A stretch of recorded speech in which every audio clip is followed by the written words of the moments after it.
Alors je l'utilise presque tous les jours pour aller à l'école, pour aller faire des courses en ville. On a opté pour le vélo, on n'a plus de voiture, donc on utilise soit les transports publics, soit mon mari un vélo normal et moi un vélo électrique. Au début, c'était plutôt des gens marginaux, spéciaux, écolos, etc. Mais après, ça s'est démocratisé. Je pense pour une ville comme Lausanne, c'est assez utile. Personnellement, moi, je préfère quand même faire le vrai effort. Mais je pense pour plein de gens, ça a fait le déclic. Bon, j'en utilise pas, mais je pense que c'est un peu pour les flemmards quand même. Quel avantage est-ce que vous voyez par rapport à un vélo normal ? L'effort physique, ne pas arriver complètement transpirant non plus au travail.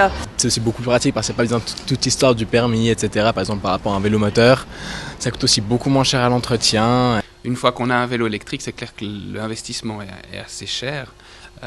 Mais une fois qu'on l'a, les services, la batterie, l'énergie, etc., ça coûte pratiquement rien par rapport à un scooter ou par rapport à la voiture. Pratique et écologique, le vélo électrique séduit de plus en plus de romans. Citadins ou campagnards, chacun y trouve son compte.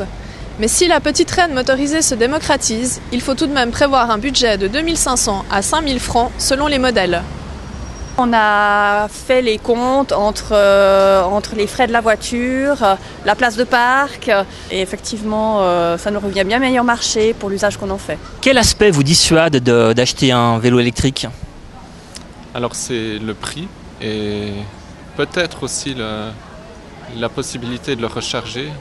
Je pense que c'est un moyen pour des personnes à mobilité un peu plus réduite, qui sont plus forcément au top de leur forme, de continuer à faire du vélo. On a plus de gens maintenant qui veulent faire des balades, qui veulent se remettre au vélo électrique, au vélo, avec une petite aide parce que des fois les pentes sont un peu difficiles. Et là on a beaucoup de couples qui se remettent à faire du vélo ensemble. Pour l'évolution future, je pense qu'on a encore de la marge. Ça peut encore bien évoluer d'ici 3 à 5 ans. On a 2 catégories de vélos électriques. On a les vélos électriques qui vont jusqu'à 25 km/h. Et là, il n'y a pas d'équipement obligatoire, on va dire. Et les vélos rapides qui vont jusqu'à 45 km/h. Là, c'est obligation du port du casque. C'est vrai qu'à Lausanne, c'est pas forcément évident.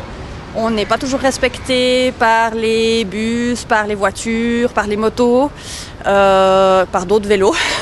Et puis c'est vrai qu'il y a des voitures qui peuvent nous faire un peu des queues de poisson sans se rendre compte de la vitesse à laquelle on arrive, effectivement.